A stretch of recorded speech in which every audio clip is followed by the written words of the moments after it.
Well, good morning and welcome to the Center for Spiritual Living, Texas Hill Country. I'm Beth Warren, the spiritual leader here, and I will be facilitating the services today. And I just want you to know that our vision is a world that works for everyone. And therefore, our mission is to provide spiritual tools to transform your life and to teach you spiritual practices to live by. And this morning, we started our services off by participating in the Intention Experiment for Peace in the Ukraine. And we continue to have that intention each and every day. And so I want to say welcome to the month of March. I don't know how we got here so fast. And I don't know where the time goes, but it seems like we just finished the Christmas holidays.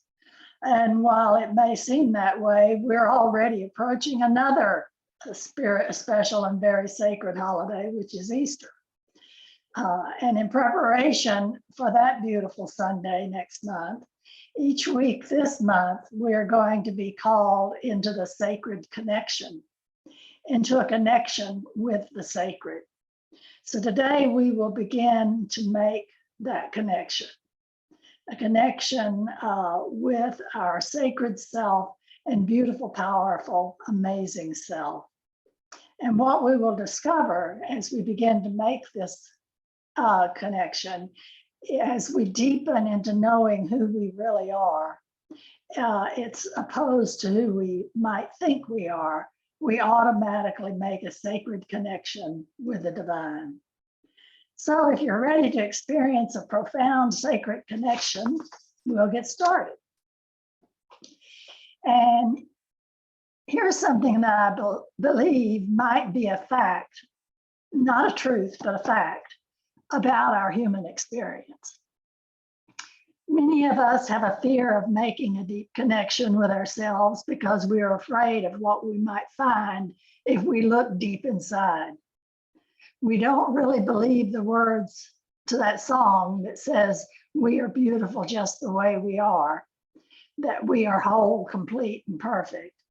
Yet in truth, the deeper we look, the closer we get to making a connection with the sacred.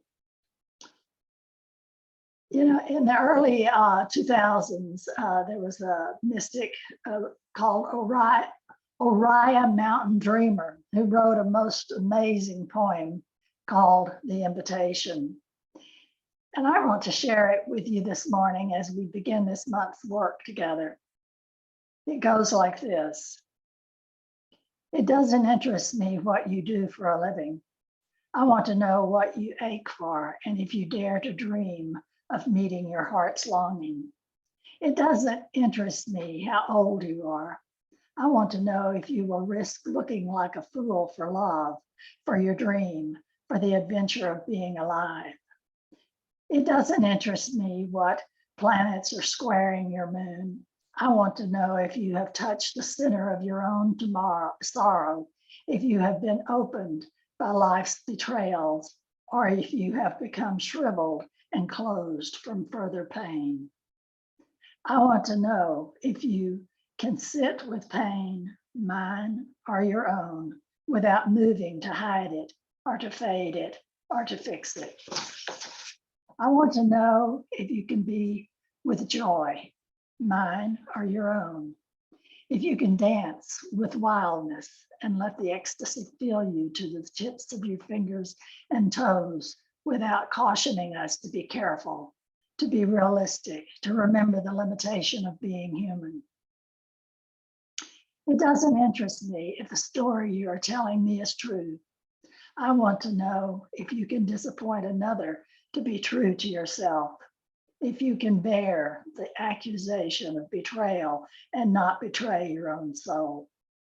I want to know if you can see beauty even when it's not pretty every day, and if you can source your own life from its presence. I want you to know if you can live with failure, yours and mine, and still stand on the edge of the lake and shout to the sliver of the full moon, yes. It doesn't interest me to know where you live or how much money you have.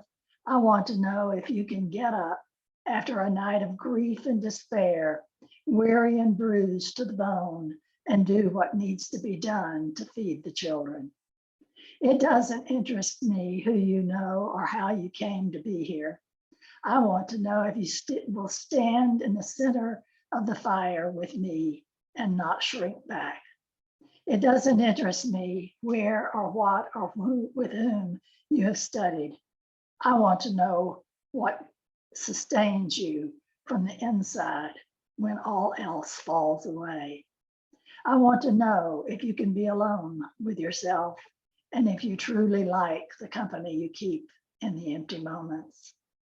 I want to know if you truly like the company you keep in those quiet moments.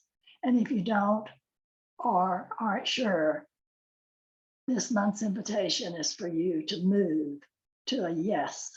And this month asks you to deepen your connection with your sacred self. Yeah, Jesus once said, love thy neighbor as thyself. And the emphasis on that statement is often on the love thy neighbor part. And that is important. But we miss a key message if we don't look at the two words, as thyself.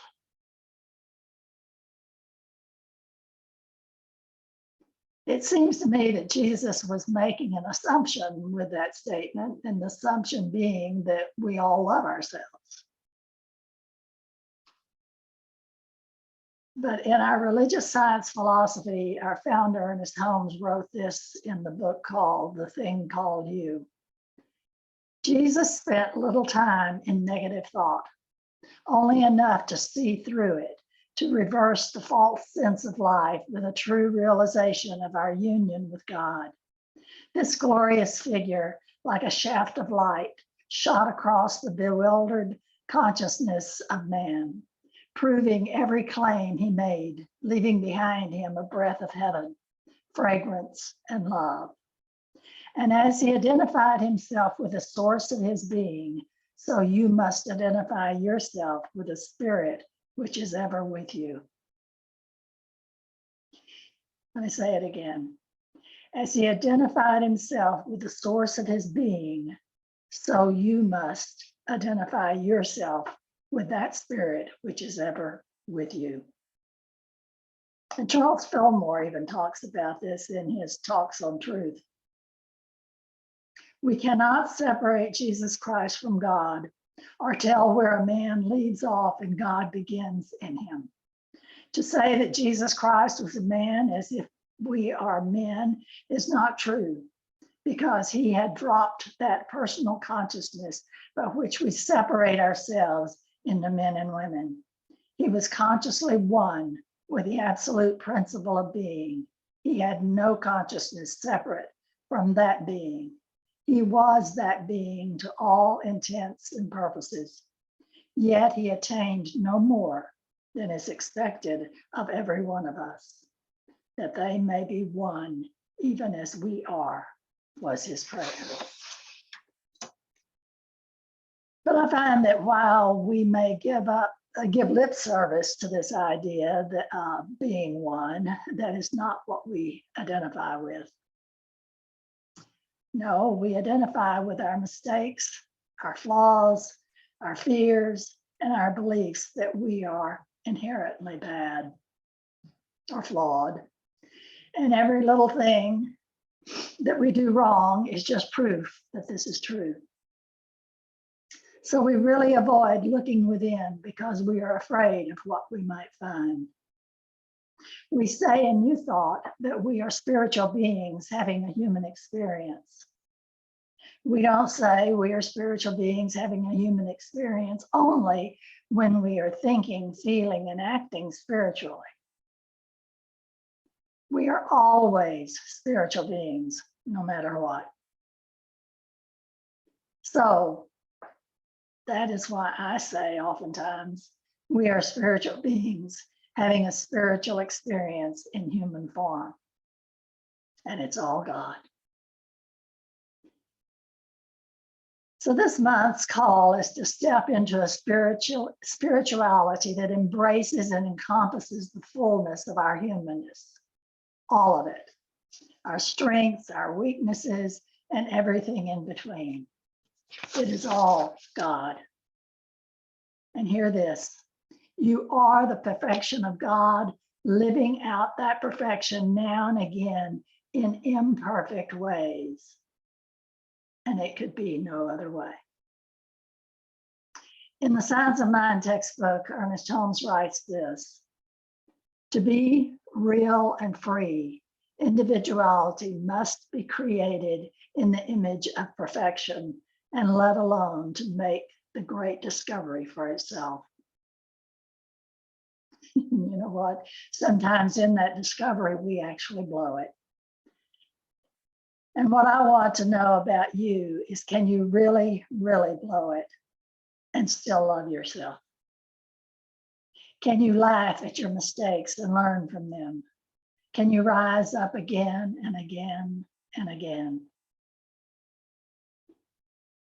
You know, Michael Jordan, I guess arguably one of the greatest basketball players, if not the greatest, yet to come on the scene, once said, I've missed over 9,000 shots in my career.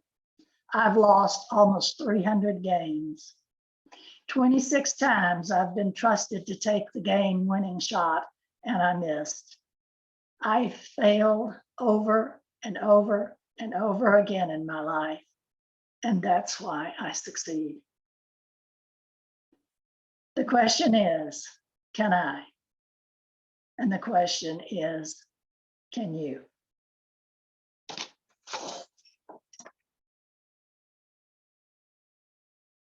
Hafiz, the great Sufi master, in his book, The Gift, wrote a poem called The Vintage Man.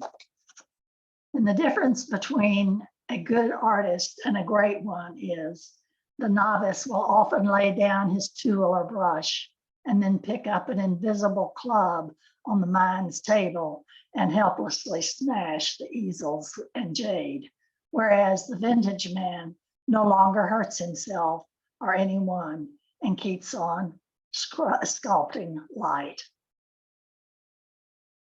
And again, back to Holmes and the thing called you. But it is only as you let go of the lesser that you can take hold of the greater. Only as you drop confusion that you can entertain peace.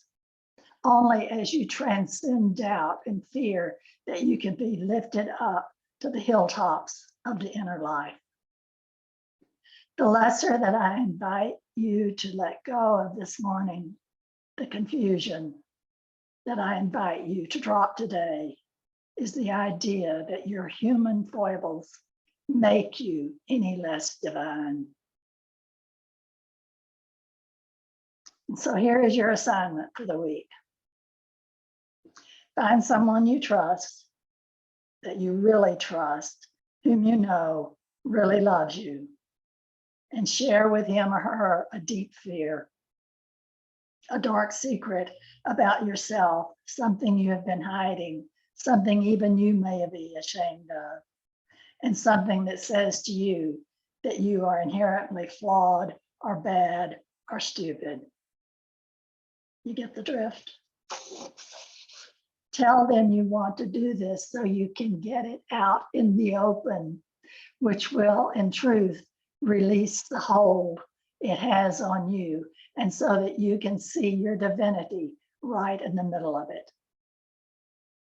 Tell them their only job is to love you right through it, not to try to fix it or even tell you it's not so bad, just love you. And if someone asks you to be that person for them, consider it a most sacred honor. This thing called you, on page 85, your search is after something great enough to lose your littleness in, something within you worthy of immortality and eternal expansion, The world has not looked for God where he may be found. Here is the great secret. There is only one God, one divine mind. This one is undivided, hence all of it is present everywhere. God is not only where you are, but God is what you are. You need no longer to go and search after him. Rather live and think from the union which you already have. And I invite you to say this silently to yourself. There is that within me which knows I am not only one with this power. This power is actually flowing through me now. I'm not only unified with the divine presence around me, this presence is my presence.